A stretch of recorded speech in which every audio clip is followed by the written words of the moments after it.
অসুস্থ শ্বশুর আমাকে বিয়ের শর্তে সবকিছু দিতে চান। আমি বিশ্বাস করতে পারছিলাম না যখন আমার শ্বশুর সুব্রতবাবু বললেন শ্বশুরের অসুস্থতায় বাড়িতে নার্স হিসেবে থাকতাম। ছেলে বিদেশে থাকে, আসেনি। একদিন ওষুধ খাওয়ানোর সময় শ্বশুর হঠাৎ আমার হাত চেপে ধরে বললেন, আমার আর বেশিদিন নেই, শেষ ইচ্ছা পূরণ করবে। আমি আমার উইলে তোমাকে সবকিছু দিতে চাই, কিন্তু একটি শর্তে, আমাকে বিয়ে করতে হবে। চলো আজই রেজিস্ট্রি অফিসে গিয়ে আমাদের প্রেমকে স্বীকৃতি দেই, শেষ কয়েকদিন আমরা স্বামী স্ত্রী হিসেবে থাকি। আমার শ্বশুর সুব্রতবাবু গত 2 মাস ধরে অসুস্থ, ক্যান্সারের শেষ স্টেজে আছেন।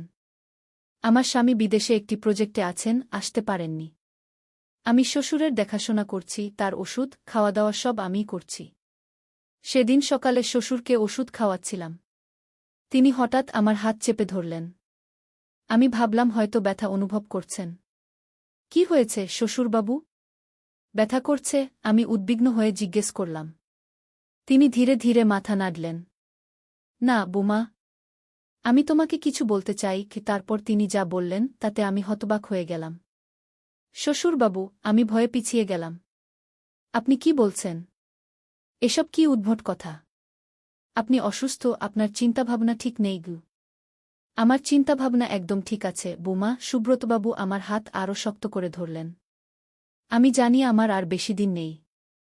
আমি চাই আমার সম্পত্তি তোমার কাছে থাক, কিন্তু একটা শর্তে গু।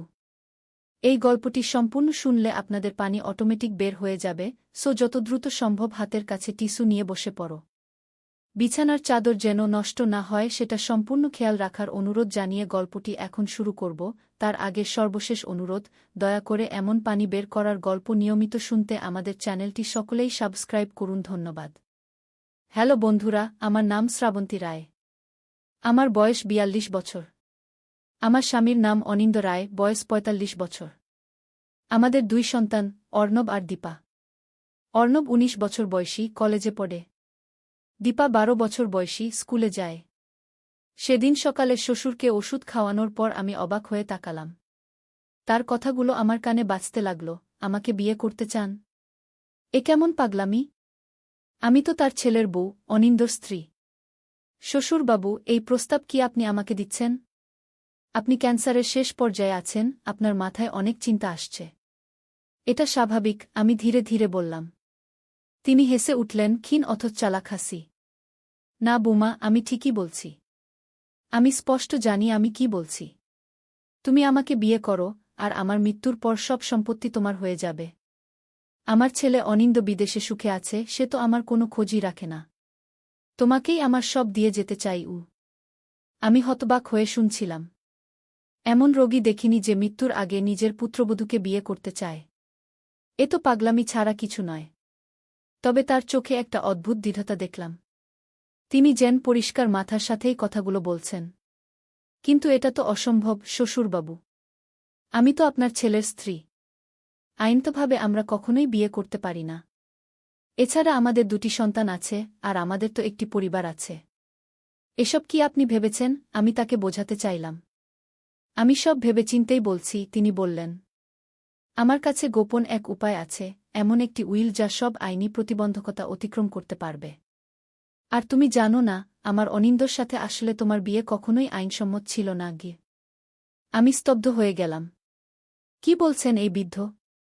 আমাদের বিয়ে আইনসম্মত নয়, এসব কি বলছেন আপনি? আমি অনিন্দকে বিয়ে করেছি 18 বছর আগে, এই বাড়িতেই। আমরা রেজিস্ট্রি বিয়ে করেছি। সেই কাগজপত্র সব আমি ধ্বংস করে ফেলেছি, তিনি চাপা স্বরে বললেন। তোমাদের বিয়ের রেজিস্ট্রেশন কখনোই অনুমোদিত হয়নি। আমার পরিচিত একজন কর্মচারী সেই কাজটি করেছিলেন, তবে আসল সিল ছাপগুলো দেওয়া হয়নি। তুমি হয়তো লক্ষ্য করনি, কিন্তু তোমাদের বিয়ে আইনের চোখে বৈধ নয়। আমি ফাইনাল পেপারওয়ার্ক কখনোই জমা দেইনি। আমার কানে যেন বজ্রপাত হল। এটা কি করে সম্ভব? অনিন্দর সাথে আমার বিয়ে বৈধ নয়?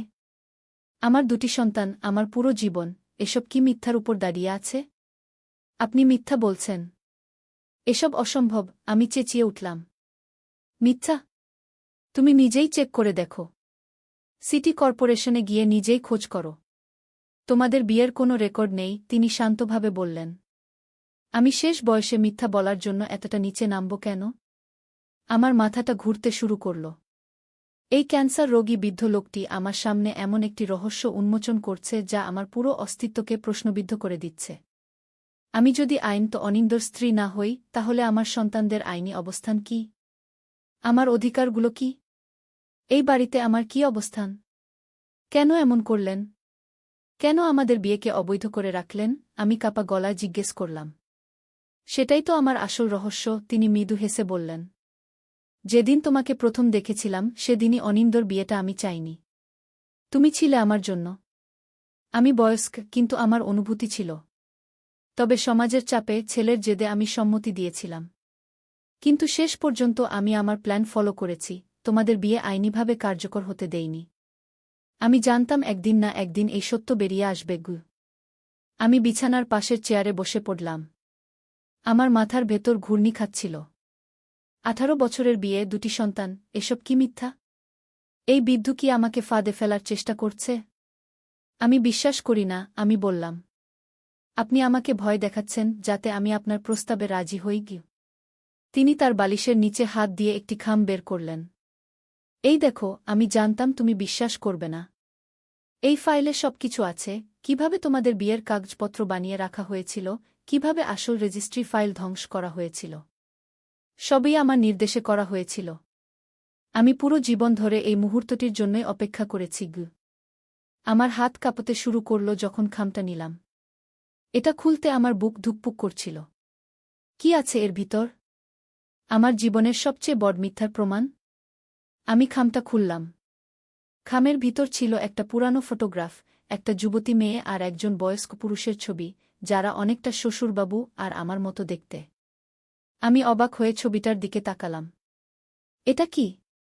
আরও ছিল কিছু পুরানো চিঠি যেগুলো কারো প্রেমপত্র বলে মনে হল।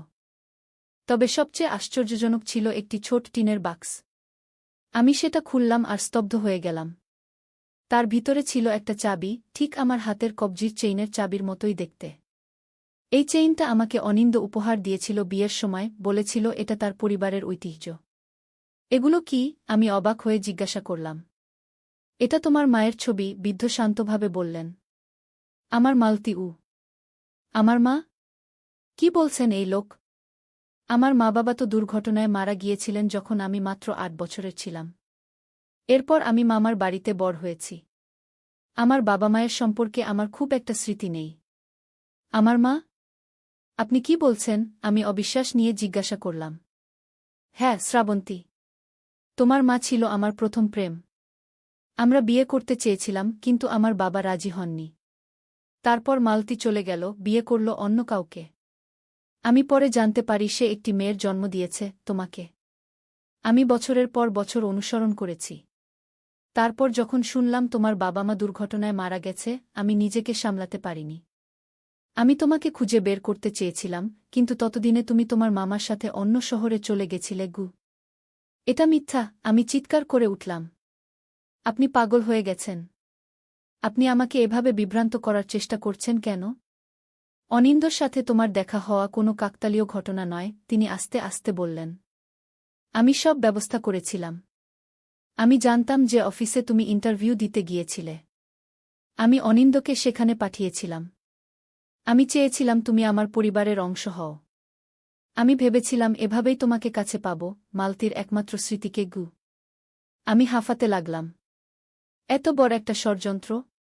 আমার জীবনকে কেন্দ্র করে এত বড় একটা মিথ্যা? তাহলে কি আমি এতদিন একটা ছায়াজীবন যাপন করছিলাম?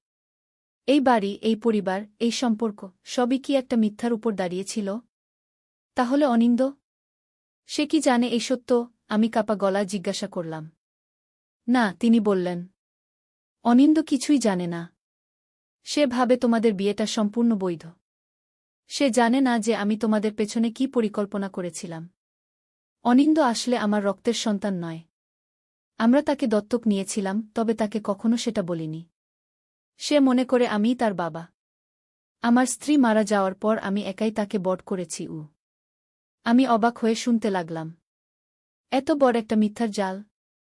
আমার পেটে ব্যথা হতে শুরু করল, মাথাটা ঘুরছিল। তাহলে অর্ণব আর দীপা? তারা কি? আমি কথা শেষ করতে পারলাম না। তারা তোমার সন্তান, তিনি বললেন। তবে তারা আমার পরিবারের অংশ, আমার উত্তরাধিকারী। আমি চাই তারা আমার সম্পত্তির মালিক হোক, তবে আইনি জটিলতা এড়াতে তোমার মাধ্যমেই হঠাৎ করে আমার খেয়াল হলো এই পুরো ঘটনাটা কতটা ভয়াবহ। পুরো 18 বছর ধরে এই বৃদ্ধ লোকটি আমার জীবনের সাথে একটা অবিশ্বাস্য খেলা খেলেছে। সে আমাকে নিজের ছেলের সাথে বিয়ে দিয়েছে, কিন্তু সেই বিয়েটা আইনত বৈধ করেনি, কেবল একটা ছলনা হিসেবে রেখেছে, যাতে একদিন আমাকে এই ফাঁদে ফেলতে পারে। আপনি মরণাপন্ন অবস্থায় আমাকে এসব বলছেন কেন? আমি কান্নার সাথে জিজ্ঞাসা করলাম। কারণ আমি চাই তুমি আমার অন্তিম ইচ্ছা পূরণ করো। আমাকে বিয়ে করো, শেষ কয়েকদিন আমার সাথে থাকো, আর আমার মৃত্যুর পর আমার সমস্ত সম্পত্তির উত্তরাধিকারী হও। অন্যথায় আমি মৃত্যুর আগে সত্য প্রকাশ করে দেব। সবাই জানবে তোমার বিয়ে বৈধ নয়, তোমার সন্তানরা অবৈধ সন্তান, আর তোমার কোনো আইনি অধিকার নেই এই বাড়িতে থাকার, এই পরিবারের অংশ হওয়ার। অনিন্দ সব জানবে, তোমার সন্তানরা জানবে। আমি চেয়ারে বসে পড়লাম। এ কেমন ব্ল্যাকমেইল? একদিকে একটা রুগ্ন বৃদ্ধকে বিয়ে করা, অন্যদিকে নিজের পুরো পরিবার হারানো। এই সিদ্ধান্ত কেমন করে নেওয়া যায়? তবে তার ব্যাখ্যায় অনেক বিষয়ের যেন সমাধান মিলছিল। কেন অনিন্দর বাবা কখনো আমাকে পছন্দ করতেন না, কেন তিনি সব সময় আমার দিকে অদ্ভুত দৃষ্টিতে তাকাতেন, কেন তিনি আমাকে তাড়াতাড়ি সন্তান নেওয়ার জন্য চাপ দিতেন। আপনি বিশ্বাস করেন আমি আপনাকে বিয়ে করব? এমন একজন মানুষকে যিনি আমার পুরো জীবনের সাথে এমন বিশ্বাসঘাতকতা করেছেন? আমি রাগে কাঁপতে লাগলাম। তোমার কাছে বিকল্প নেই, শ্রাবন্তী, তিনি শান্তভাবে বললেন। আমি জানি তুমি তোমার সন্তানদের ভবিষ্যৎ নষ্ট করতে চাইবে না। তুমি আমাকে বিয়ে করো, মাত্র কয়েকদিন বৈধ স্ত্রী হিসেবে থাকো, তারপর সম্পত্তি নিয়ে নিজের জীবন চালিয়ে যাও। এটাই সবার জন্য সবচেয়ে ভালো সমাধান। আমি ঘরের চারপাশে তাকালাম। এই ঘরটিতেই আমি পিঁড়ি পেতে বসেছিলাম অনিন্দর সাথে। এই বাড়িতেই আমার সন্তানরা জন্মেছে, বড় হয়েছে। আমি কি এসব হারাতে পারি? আমার সন্তানদের জীবন, তাদের ভবিষ্যৎ, সবকিছু ধ্বংস করতে পারি? আমাকে ভাবতে দিন, আমি বললাম। বেশি সময় নেই শ্রাবন্তী। ডাক্তার বলেছেন আমার আর মাত্র কয়েকদিন, বৃদ্ধ কাশতে কাশতে বললেন। আমি ঘর থেকে বেরিয়ে এলাম। মাথাটা ঘুরছিল, বমি বমি ভাব হচ্ছিল। আমি কোনো কিছু বিশ্বাস করতে পারছিলাম না। আমার পুরো জীবন যেন একটা মিথ্যার উপর দাঁড়িয়েছিল। আমি কি করতে পারি? অনিন্দকে সব বলবো? কিন্তু সে বিদেশে, দূরে। আর তাকে আমি কিভাবে বোঝাবো যে তার বাবা কি করেছেন? আমি আমার ফোন নিয়ে গুগল করতে শুরু করলাম। আমি জানতে চাইলাম আমাদের বিয়ে কিভাবে ভেরিফাই করা যায়। কিন্তু তারপরেই আমার মনে হল, এই বৃদ্ধের কথা যদি সত্যি হয়, তাহলে আমি ইতিমধ্যেই হেরে গেছি। এই সত্য প্রকাশ হলে আমার সন্তানরা কোনোদিন মাথা তুলে দাঁড়াতে পারবে না। অর্ণব এখন কলেজে, ভবিষ্যতের স্বপ্ন দেখছে। দীপা এত ছোট, এসব কিছুই বুঝবে না।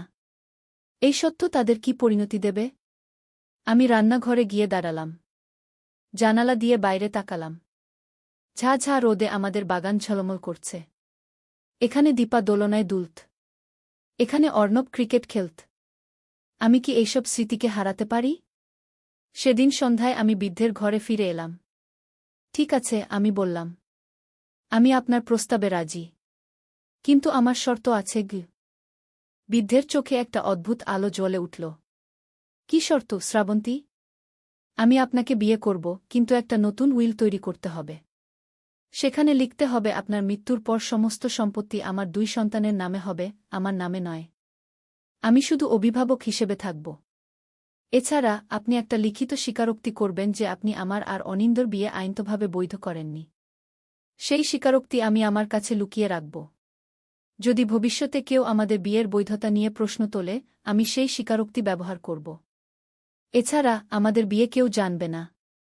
আমরা দুজনে ছাড়া আর কেউ এটা জানবে না। বৃদ্ধ চিন্তিত হয়ে পড়লেন।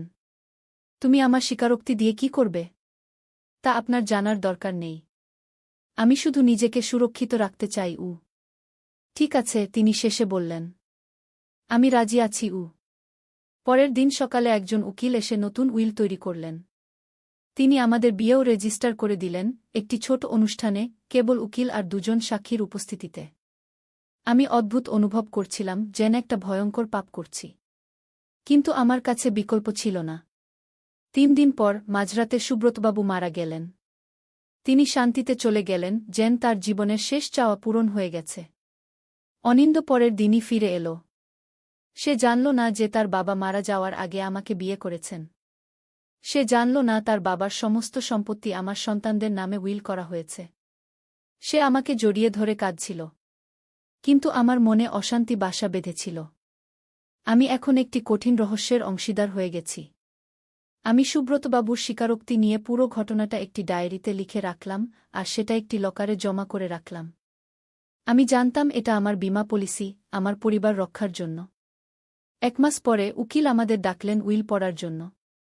অনিন্দ আশ্চর্য হয়ে শুনল যে সমস্ত সম্পত্তি তার সন্তানদের নামে। সে অবাক হল, কিন্তু বাবার সিদ্ধান্তকে সম্মান জানাল। সে জানত না এর পিছনে কি কাহিনী লুকিয়ে আছে। এরপর 3 বছর কেটে গেল। আমাদের জীবন আবার স্বাভাবিক হয়ে উঠল। অনিন্দ আরও বেশি সময় বাড়িতে কাটাতে শুরু করল। অর্ণব কলেজ শেষ করে চাকরি শুরু করল।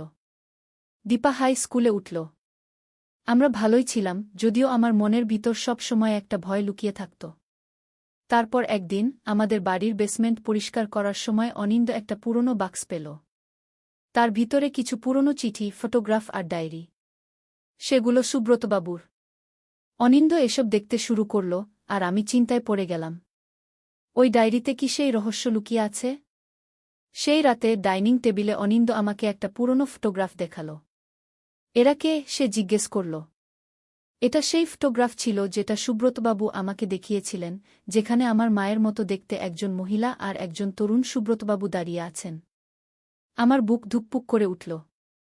জানি না, আমি মিথ্যা বললাম। হয়তো তোমার বাবার কোনো বন্ধু গো। বাবার ডায়েরিতে লেখা আছে এরা মালতী আর সুব্রত, মানে বাবা নিজে। এই মহিলা নাকি বাবার প্রথম প্রেম ছিলেন, অনিন্দ বলল। আমি নিঃশ্বাস আটকে রাখলাম। ও তাই নাকি? সুন্দর প্রেমের গল্প মনে হচ্ছে। আমি হাসার চেষ্টা করলাম। হ্যাঁ, কিন্তু আরও অদ্ভুত কিছু আছে, অনিন্দ গম্ভীর হয়ে বলল। ডায়েরিতে লেখা আছে এই মহিলার একটি মেয়ে আছে, আর তিনি তাকে অনুসরণ করতেন। আরও লেখা আছে যে তিনি সেই মেয়েকে তার পরিবারের অংশ করতে চান গো। আমার গলা শুকিয়ে গেল। সত্যি? এটা তো অদ্ভুত। কিন্তু পুরনো কথা ছেড়ে দাও, আমি তাড়াতাড়ি বললাম। না, আরও অদ্ভুত জিনিস আছে, অনিন্দ বলল। ডায়েরির শেষের দিকে লেখা আছে বাবা নাকি তার ছেলের বিয়ে আইনতভাবে বৈধ করেননি, কারণ তিনি গি। আমি চেয়ার থেকে উঠে দাঁড়ালাম। অনিন্দ, আমি একটু বাইরে যাব। আমার মাথা ঘুরছে গি। কি হয়েছে শ্রাবন্তী? সে উদ্বিগ্ন হয়ে জিজ্ঞেস করল। কিছু না, বাস একটু বাতাস দরকার। আমি বাইরে চলে গেলাম। বাগানে দাঁড়িয়ে আমি নিজেকে সামলানোর চেষ্টা করলাম। কি করা উচিত এখন? সত্য বলা? না, তাতে আমাদের পরিবার ভেঙে যাবে। সন্তানরা ক্ষতিগ্রস্ত হবে।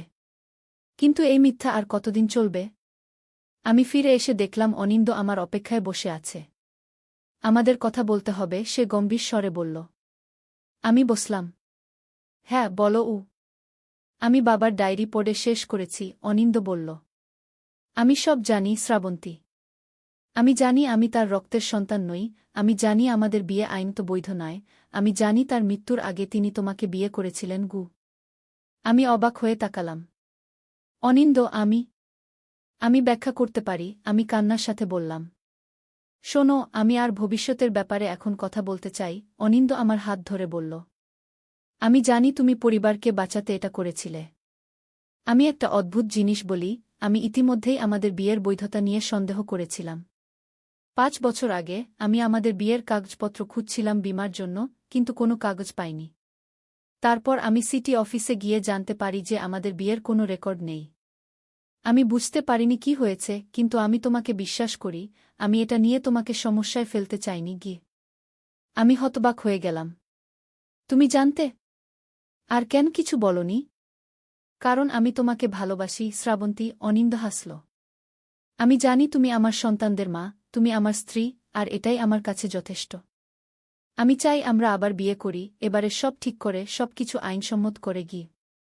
আমার চোখে জল এসে গেল। তুমি সব জেনেও আমাকে ভালোবাসো? আমাকে মাফ করলে? কিছু মাফ করার নেই, অনিন্দ আমাকে জড়িয়ে ধরল। এটা বাবার দোষ, তোমার নয়। তিনি অদ্ভুত একজন মানুষ ছিলেন, কিন্তু আমি জানি তিনি তোমাকে ভালোবাসতেন, তোমার মাকে ভালোবাসতেন গু। তাহলে আমরা কি করব? আমি জিজ্ঞেস করলাম। আমরা সবকিছু আবার শুরু করব, অনিন্দ বলল। আমরা আবার বিয়ে করব, এবারে আইনসম্মতভাবে। আমরা অর্ণব আর দীপাকে সব সত্য বলব, অবশ্য তাদের বয়স যখন হবে তখন। আর আমরা বাবার স্মৃতিকে সম্মান জানাব, যদিও তিনি আমাদের সাথে ভুল করেছিলেন। আমরা তার ভালোবাসাকে মনে রাখব, আর তার ভুলগুলোকে ক্ষমা করব। আমি নিজেকে অনিন্দর কোলে ঢেলে দিলাম। বুকের ভার নেমে গেল, যেন একটা বড় পাথর সরে গেছে। সত্য কখনোই চাপা থাকে না, তবে এটাও সত্য যে ভালোবাসা সবকিছু সারিয়ে তুলতে পারে। সেই রাতে আমি আমার লকার থেকে সুব্রতবাবুর স্বীকারোক্তি বের করলাম, আর অনিন্দর সামনে সেটা পুড়িয়ে ফেললাম। আমরা একসাথে দেখলাম কিভাবে সেই কাগজ পুড়ে ছাই হয়ে গেল, আর সেই সাথে আমাদের অতীতের দুঃখ। 6 মাস পরে আমরা আবার বিয়ে করলাম, এবার আমাদের বাগানে, পরিবার আর বন্ধুদের সামনে। অর্ণব আর দীপা আমাদের পাশে দাঁড়িয়েছিল। তারা জানত না আমরা কেন আবার বিয়ে করছি, তবে তারা খুশি ছিল, কারণ তারা আমাদের ভালোবাসত। জীবনে কখনো কখনো রহস্য থাকে, গোপন কথা থাকে, মিথ্যা থাকে। তবে যদি ভালোবাসা থাকে তাহলে সবকিছু ঠিক হয়ে যায়। আমাদের মতো তুমিও তোমার রহস্যগুলোকে চিনতে পারো, কিন্তু সেগুলোকে ডুবিয়ে দিতে পারো ভালোবাসার গভীরতায়। আজ ভোরে আমি আবার একবার সুব্রতবাবুর ফটোগ্রাফের দিকে তাকালাম। তার চোখে সেই অদ্ভুত দৃঢ়তা এখনও দেখা যায়, কিন্তু এখন আমার মনে হয় তিনি হাসছেন। তিনি জানতেন যে শেষ পর্যন্ত সব ঠিক হয়ে যাবে। তিনি জানতেন মালতীর মেয়ে আর তার দত্তক ছেলে একসাথে খুশি থাকবে, তার পরিবার সম্পূর্ণ হবে। তার চক্রান্ত, তার মিথ্যা, তার ষড়যন্ত্র, সবই হয়তো তিনি আমাদের একসাথে রাখার জন্য করেছিলেন। ভুল পথে হলেও তিনি ভালোবাসার জন্যই এসব করেছিলেন। আমি চুপচাপ বললাম, ধন্যবাদ শ্বশুরবাবু। আপনি এক অদ্ভুত মানুষ ছিলেন, তবে আপনি আমাদের ভালোবাসতেন। আপনি শান্তিতে থাকুন। আমার বাগানে আমার ফুলগাছগুলো দুলছে হাওয়ায়। আমি জানলাম সব রহস্যের ভেতরেও একটা সত্য থাকে, আর সেটা হলো ভালোবাসা। আমি ধীরে ধীরে রান্নাঘরে ফিরে গেলাম। আজ আমি অর্ণব আর দীপার জন্য তাদের প্রিয় খাবার রান্না করব। আমাদের পরিবার এখন আরও মজবুত, আরও পূর্ণ। কারণ আমরা জানি রহস্য আর মিথ্যার পরেও সত্য আর ভালোবাসা শেষ পর্যন্ত জয়ী হয়। এইভাবেই আমার গল্প শেষ হয়, একটি অসম্ভব শুরুর পর একটি সুন্দর সমাপ্তিতে। জীবন এমনই, তাই না? রহস্যময়, রোমাঞ্চকর, কখনো কখনো দুঃখজনক, কিন্তু শেষ পর্যন্ত ভালোবাসাতেই পূর্ণতা পায়। একদিন আলী সাহেব সোহেলের অফিসে এলেন। সোহেল তাকে দেখে অবাক হয়ে গেল। স্যার, আপনি এখানে? হ্যাঁ সোহেল, তোমার অফিস একবার দেখতে চাইলাম। খুব সুন্দর হয়েছে গু। আলী সাহেব পুরো অফিস ঘুরে দেখলেন। কর্মচারীদের সাথে কথা বললেন। তারপর সোহেলের রুমে এসে বসলেন। সোহেল, তুমি অনেক দূর এসেছ। মনে আছে 7 বছর আগে তুমি যখন আমার অফিসে প্রথম এসেছিলে চা বানানোর কাজ করতে? হ্যাঁ স্যার, সব মনে আছে ইউ। আমি গর্বিত যে আমি তোমাকে একটা সুযোগ দিয়েছিলাম, আর তুমি সেই সুযোগকে কাজে লাগিয়েছ। জানো সফলতার মূল সূত্র কি? কি স্যার?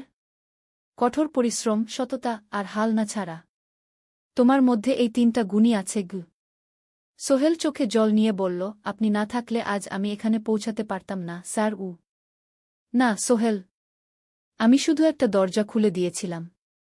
ভেতরে ঢুকে পথ তৈরি করেছ তুমি নিজে গু। আলী সাহেব চলে যাওয়ার আগে বললেন, আমার একটা বড় প্রজেক্ট আছে। একটা 20 ফ্লোর বিজনেস টাওয়ার। আমি চাই তুমি এই প্রজেক্টে আমার সাথে পার্টনার হও। 50-50। রাজি? সোহেল অবাক হয়ে গেল। এত বড় প্রজেক্ট? স্যার, আমার কি যথেষ্ট সামর্থ্য আছে? আছে। আমি বিশ্বাস করি। সোহেল রাজি হয়ে গেল। এটা তার জীবনের সবচেয়ে বড় প্রজেক্ট হবে। 50 অধ্যায়, বড় চ্যালেঞ্জ। 20 ফ্লোর বিজনেস টাওয়ারের কাজ শুরু হল। এটা সোহেলের জীবনের সবচেয়ে বড় চ্যালেঞ্জ। প্রজেক্টের বাজেট প্রায় 10 করোড় টাকা। সোহেলকে 5 করোড় টাকা ইনভেস্ট করতে হবে। সোহেল তার সব সঞ্চয়ে, ব্যাংক লোন আর কিছু ইনভেস্টর থেকে টাকা জোগাড় করল। এটা একটা বিশাল ঝুঁকি। যদি প্রজেক্ট ব্যর্থ হয়, সব শেষ। মিনা চিন্তিত ছিল। সোহেল, এত বড় ঝুঁকি নেওয়া ঠিক হবে? মিনা, জীবনে বড় কিছু করতে হলে ঝুঁকি নিতে হয়। আমি এই সুযোগ হাতছাড়া করতে চাই না গিয়ে। কিন্তু যদি কিছু ভুল হয়? ভুল হবে না। আমি আলী সাহেবের সাথে আছি।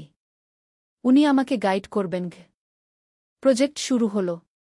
প্রথম 6 মাস সব ভালোই চলছিল। কাজ সময়মতো হচ্ছে, বাজেট ঠিক আছে। কিন্তু 7 মাসের মাথায় একটা বড় সমস্যা দেখা দিল। একজন প্রধান ইনভেস্টর হঠাৎ তার টাকা ফেরত চাইলেন। তিনি অন্য একটা জরুরি কাজে টাকা লাগবে বলে জানালেন। 1 করোড় টাকা ফেরত দিতে হবে। সোহেল বিপদে পড়ে গেল। 1 করোড় টাকা এখন কোথায় পাবে?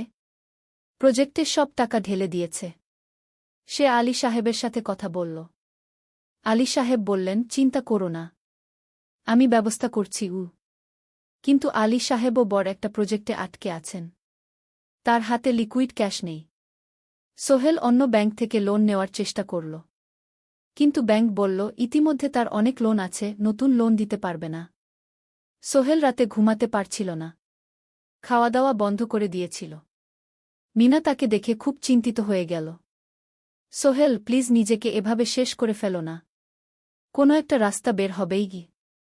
কিন্তু সোহেল কোনো রাস্তা দেখতে পাচ্ছিল না। ইনভেস্টর 15 দিন সময় দিয়েছে। 15 দিনের মধ্যে টাকা ফেরত না দিলে তিনি আইনি ব্যবস্থা নেবেন। 10 দিন কেটে গেল। সোহেল কোনো সমাধান খুঁজে পেল না। সে প্রায় হাল ছেড়ে দিয়েছিল। 11 দিনের দিন একটা অপ্রত্যাশিত ঘটনা ঘটল। জাহিদ ভাই, সোহেলের পুরনো সহকর্মী, তার অফিসে এলেন। জাহিদ ভাই এখন একটা রিয়েল এস্টেট কোম্পানিতে সিনিয়র ম্যানেজার। সোহেল, আমি তোমার সমস্যার কথা শুনেছি। হ্যাঁ ভাই, আমি বিপদে পড়েছি। আমি তোমাকে সাহায্য করতে চাই। আমার কিছু সঞ্চয় আছে, 5 লাখ টাকা। তুমি নাও। সোহেল চোখে জল নিয়ে বলল, ভাই আমি কিছু বলার দরকার নেই। তুমি আমাকে অনেক কিছু শিখিয়েছ। তোমার কাছ থেকে পরিশ্রম আর সততা শিখেছি। এখন আমার পালা তোমাকে সাহায্য করার। জাহিদ ভাই চলে যাওয়ার পর আরও 2 জন এলো।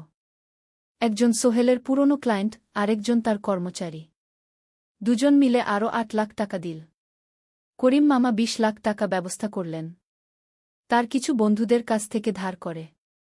মিনা তার সব গয়না বিক্রি করে 10 লাখ টাকা দিল। সবাই মিলে প্রায় 45 লাখ টাকা জোগাড় হল। বাকি 65 লাখ টাকা সোহেল তার অফিসের সব অ্যাসেট বিক্রি করে আর একটা প্রাইভেট ফিন্যান্স কোম্পানি থেকে উচ্চ সুদে লোন নিয়ে ব্যবস্থা করল। ঠিক 14 দিনের দিন সোহেল ইনভেস্টরকে 1 করোড় টাকা ফেরত দিল। ইনভেস্টর টাকা নিয়ে চলে গেলেন। সোহেল তার অফিসে ফিরে এসে চেয়ারে বসে কাঁদল। এত চাপ, এত টেনশন, সব যেন একসাথে বের হয়ে এলো। মিনা এসে তাকে জড়িয়ে ধরল। আমরা পেরেছি সোহেল, আমরা পেরেছি। 16 অধ্যায়, পুনরুদ্ধার।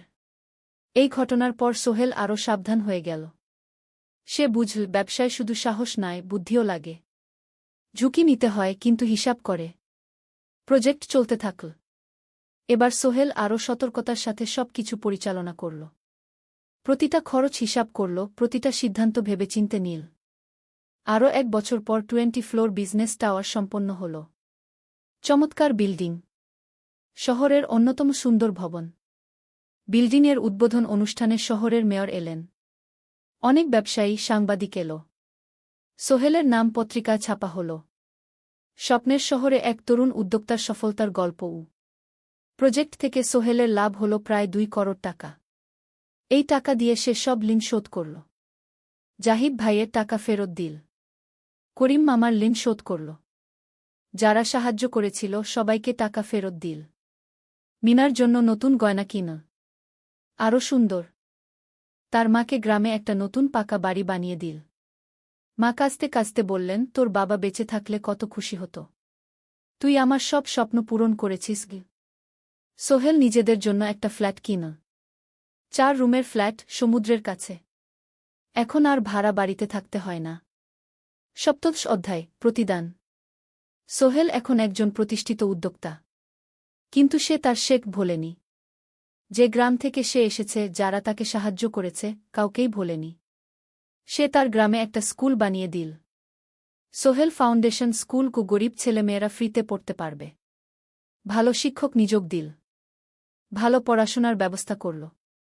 শহরে একটা ফ্রি মেডিকেল ক্লিনিক খুলল। গরিব মানুষরা ফ্রিতে চিকিৎসা পাবে। প্রতি বছর 10 জন মেধাবী কিন্তু গরিব ছাত্রছাত্রীকে স্কলারশিপ দেওয়া শুরু করল। তারা বিনামূল্যে পড়াশোনা করতে পারবে। একদিন একটা টিভি চ্যানেল সোহেলের ইন্টারভিউ নিতে এলো। আপনার সফলতার গোপন সূত্র কি? সোহেল একটু ভেবে বলল, কঠোর পরিশ্রম, সততা আর হাল না ছাড়া। এই তিনটা জিনিস যদি কারো মধ্যে থাকে, সে যে কোনো কিছু অর্জন করতে পারে। আর সবচেয়ে বড় কথা, যারা আমাকে সাহায্য করেছে তাদের ছাড়া আমি কিছুই না। একা কেউ সফল হতে পারে না। আপনার পরবর্তী স্বপ্ন কি? আমি চাই আরও মানুষকে সাহায্য করতে। আমার মতো যারা গ্রাম থেকে শহরে আসে তাদের জন্য একটা ট্রেনিং সেন্টার খুলব। তারা সেখানে বিভিন্ন স্কিল শিখতে পারবে, চাকরি পাবে, নিজের পায়ে দাঁড়াতে পারবে। অষ্টাদশ অধ্যায়, নতুন প্রজন্ম। আরও 5 বছর কেটে গেল। সোহেল এখন ৪৫ বছরের। তার মেয়ে সারা এখন 9 বছরের। স্কুলে ক্লাস 4-এ পড়ে। খুব মেধাবী মেয়ে। একদিন সারা বাবাকে জিজ্ঞেস করল, বাবা, তুমি কিভাবে এত বড় হলে? আমার বন্ধুরা বলে তুমি একজন সফল মানুষ গো। সোহেল তাকে কোলে নিয়ে বসল। বাবা, তুমি জানো তোমার দাদু ছিলেন একজন স্কুল শিক্ষক। খুব সৎ মানুষ। কিন্তু আমরা গরিব ছিলাম। আমি রিকশা চালাতাম। রিকশা? সত্যি? হ্যাঁ। তারপর আমি এই শহরে এলাম। অনেক কষ্ট করেছি। কিন্তু হাল ছাড়িনি। মানুষ আমাকে সাহায্য করেছে। আর আমি কঠোর পরিশ্রম করেছি। বাবা, আমিও কি তোমার মতো হতে পারব? অবশ্যই পারবে বাবা। তবে মনে রেখো, সফলতা মানে শুধু টাকা পয়সা না। সফলতা মানে ভালো মানুষ হওয়া, অন্যদের সাহায্য করা, সৎ থাকা। সারা মাথা নাড়ল। আমি ভালো মানুষ হব বাবা। সোহেল তার মেয়েকে জড়িয়ে ধরল। মনে মনে ভাবল, তার জীবনের সব কষ্ট সার্থক হয়েছে। মিনা রান্নাঘর থেকে ডাকল, খাবার তৈরি। এসো। সোহেল সারাকে নিয়ে ডাইনিং টেবিলে গেল। ঋতু এসেছে। সে এখন বিয়ে করেছে, তার একটা ছেলে হয়েছে। সোহেলের মা মাঝে মাঝে চট্টগ্রামে বেড়াতে আসেন। আজও এসেছেন। সবাই মিলে খেতে বসল। হাসিগল্পে ভরা পরিবার। সোহেল তাকাল তার মায়ের দিকে, মিনার দিকে, সারার দিকে, ঋতুর দিকে। মনে হল, জীবনে আর কি চাই? খাওয়া শেষে সবাই বসে রইল। গল্প করছিল। হঠাৎ সোহেলের ফোন বাজল। অফিস থেকে। একটা জরুরি বিষয়। সোহেল ফোন রেখে দিয়ে মিনাকে বলল, একটা নতুন প্রজেক্টের প্রস্তাব এসেছে। একটা এতিমখানা বানানোর কাজ। সরকারি প্রজেক্ট। তুমি নেবে? অবশ্যই। এটা আমার স্বপ্নের প্রজেক্ট। যেসব বাচ্চাদের বাবা মা নেই তাদের জন্য একটা সুন্দর জায়গা। মিনা হাসল। তুমি কখনো বদলাও না। এখনো অন্যদের কথা ভাবো। এটাই তো জীবন মিনা। শুধু নিজের জন্য বাঁচলে কি হবে? 49 অধ্যায়, উত্তরাধিকার। 10 বছর আরও কেটে গেল। সোহেল এখন 55 বছরের। তার চুলে পাক ধরেছে। কিন্তু শক্তি এখনও আগের মতোই। সারা এখন 19 বছরের। সে বিশ্ববিদ্যালয়ে ইঞ্জিনিয়ারিং পড়ছে। সে চায় বাবার মতো কনস্ট্রাকশন ইন্ডাস্ট্রিতে কাজ করতে। একদিন সারা বাবাকে বলল, বাবা, আমি তোমার কোম্পানিতে কাজ করতে চাই। এখনও তো তোর পড়াশোনা বাকি। জানি। কিন্তু আমি এখন থেকেই শিখতে চাই।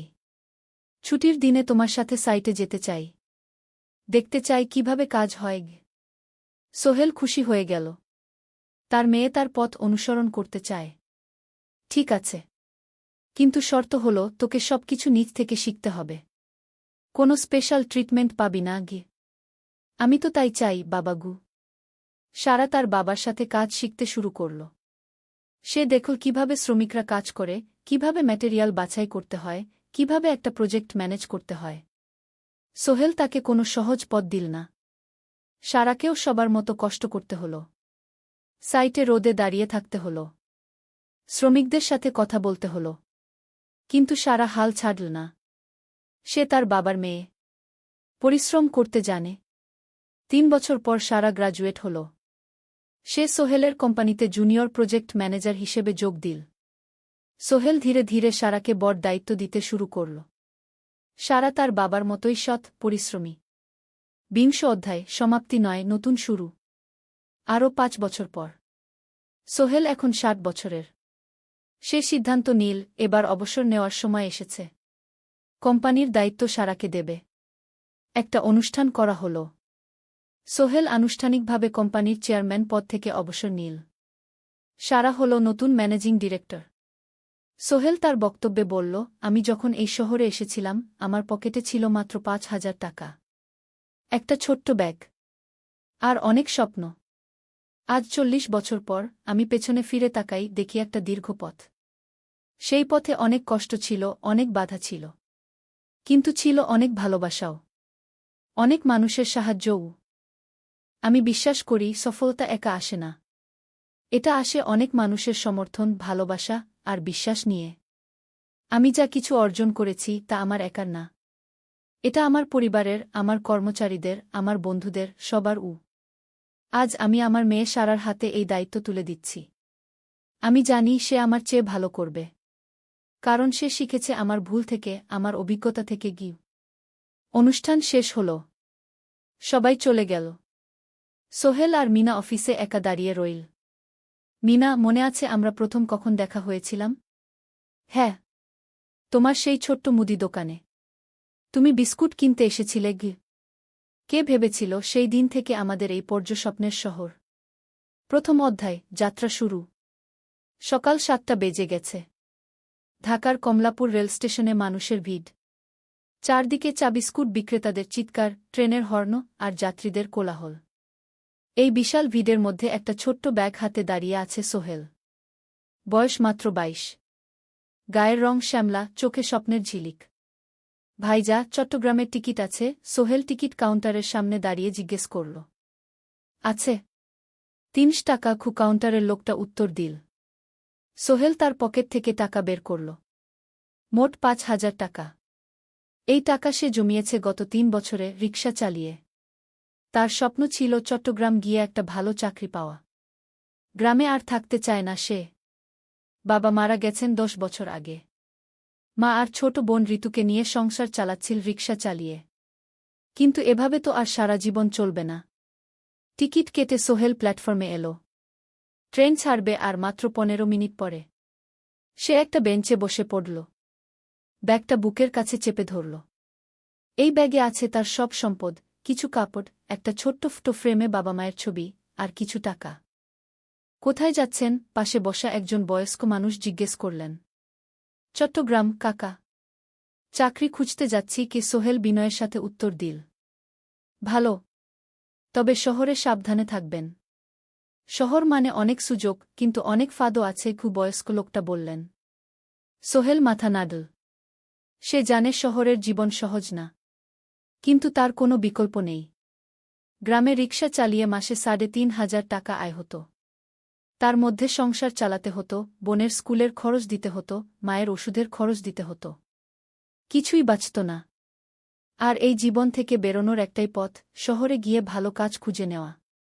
সোহেল মনে মনে ভাবল তার বাবার কথা। বাবা ছিলেন একজন স্কুল শিক্ষক। খুব সৎ মানুষ ছিলেন। সবসময় বলতেন, সোহেল, তুই লেখাপড়া শিখে বড় মানুষ হবি। আমাদের পরিবারে আর কেউ বড় চাকরি করেনি, তুই করবি। কিন্তু বাবা যখন মারা গেলেন তখন সোহেল মাত্র এসএসসি পরীক্ষা দিয়েছে। ফলাফল ভালো হয়েছিল, জিপিএ অর্ধচতু। কিন্তু বাবার মৃত্যুর পর আর পড়া হল না। পরিবারের দায়িত্ব নিতে হল। ট্রেন ছাড়ল। সোহেল জানালার পাশে বসে বাইরে তাকাল। ধানক্ষেত, নদী, ছোট ছোট গ্রাম, সব পেছনে ফেলে ট্রেন এগিয়ে চল। সোহেলের মনে হল সে যেন তার পুরনো জীবনটাকেও পেছনে ফেলে আসছে।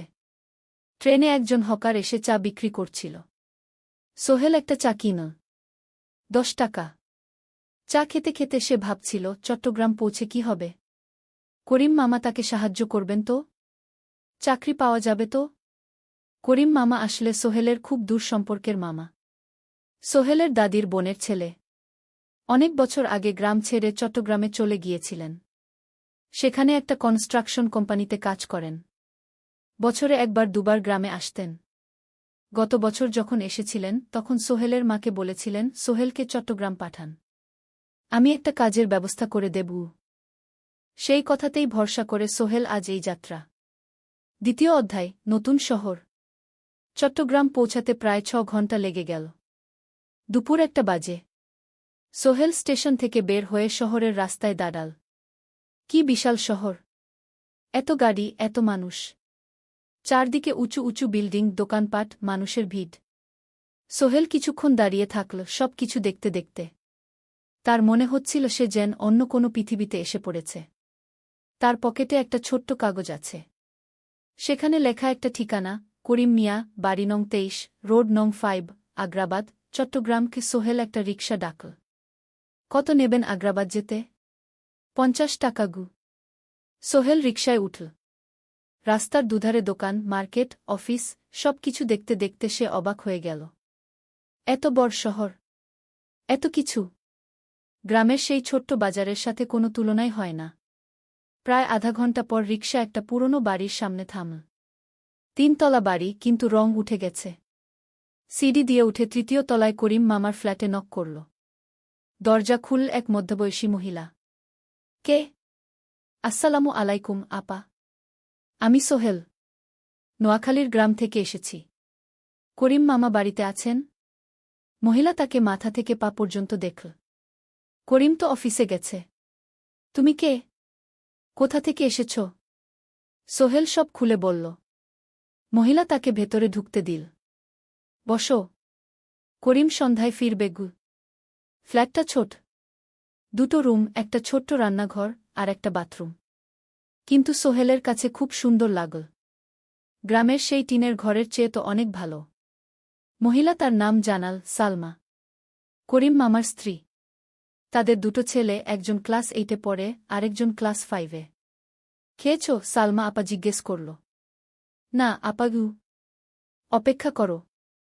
ভাত আছে, মাছ আছে। খাও। সোহেল প্রথমে রাজি হতে চাইল না। কিন্তু খুব খিদে পেয়েছিল। সকাল থেকে শুধু একটা চা আর বিস্কুট খেয়েছে। খাওয়া দাওয়ার পর সোহেল বসে রইল। সালমা আপা তাকে গল্প করতে লাগল। তোমার মা কেমন আছেন? তোমার বোন? ভালো আছে আপা। মার একটু গেটে বাত আছে। ওষুধ খাচ্ছেন। বোন স্কুলে পড়ে কু। তুমি কি করতে চাও এখানে? চাকরি খুঁজছি আপা। যে কোনো কাজ করব। বাসায় মা আর বোনকে টাকা পাঠাতে হবে। সালমা আপা মাথা নাড়ল। করিম তোমার জন্য কিছু একটা করবে। সে ভালো মানুষ গ। সারাদিন অপেক্ষা করু সোহেল। সন্ধ্যা 6টায় করিম মামা ফিরলেন। 50-এর কাছাকাছি বয়স, কালো রঙের প্যান্ট শার্ট পরা, হাতে একটা ব্যাগ। আরে সোহেল, কবে এলি? করিম মামা খুশি হয়ে বললেন। আজ সকালে মামা গু। করিম মামা তাকে জড়িয়ে ধরলেন। অনেকদিন পর দেখলাম। কেমন আছিস? ভালো আছি মামা গি। ভালো করেছিস এসে। এখানে অনেক সুযোগ আছে। তোর জন্য একটা কাজের ব্যবস্থা করে দেব। তবে প্রথমে কয়েকদিন এখানে থাক। শহরটা একটু চিনে নে। তারপর কাজে যোগ দিবি।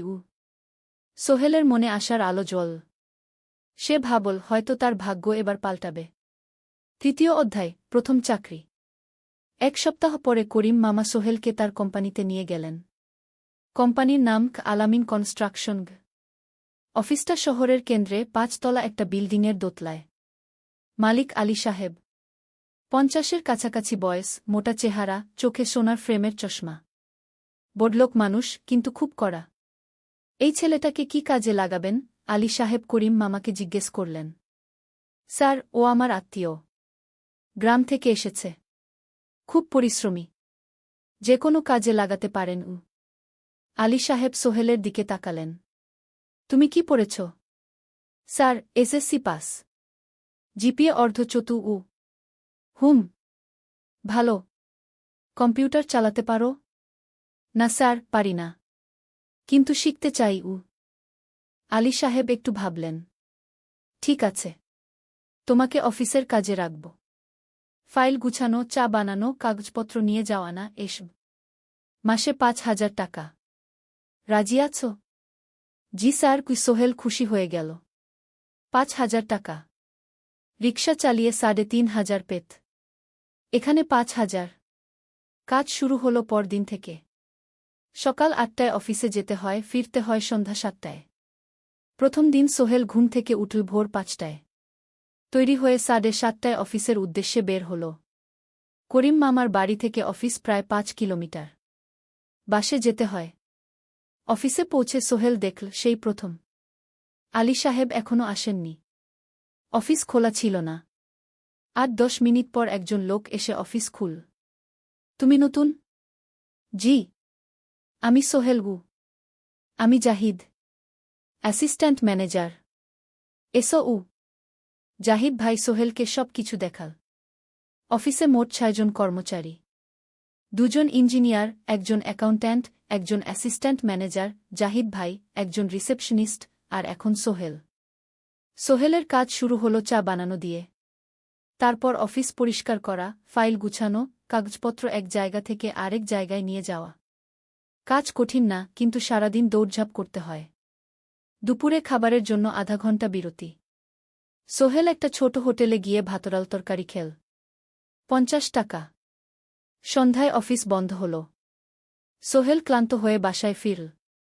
কেমন লাগল প্রথম দিন? করিম মামা জিজ্ঞেস করলেন।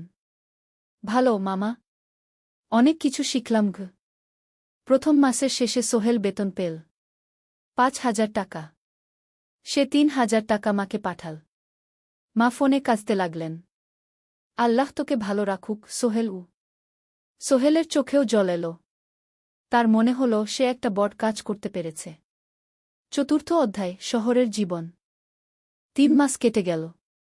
সোহেল এখন শহরের সাথে মিশে গেছে। প্রতিদিন অফিসে যাও আসার পথে সে দেখে হাজারো মানুষের জীবন। কেউ সফল, কেউ ব্যর্থ, কিন্তু সবাই চলছে নিজের পথে। সোহেল অফিসের কাজের পাশাপাশি কম্পিউটার শেখার চেষ্টা করছে।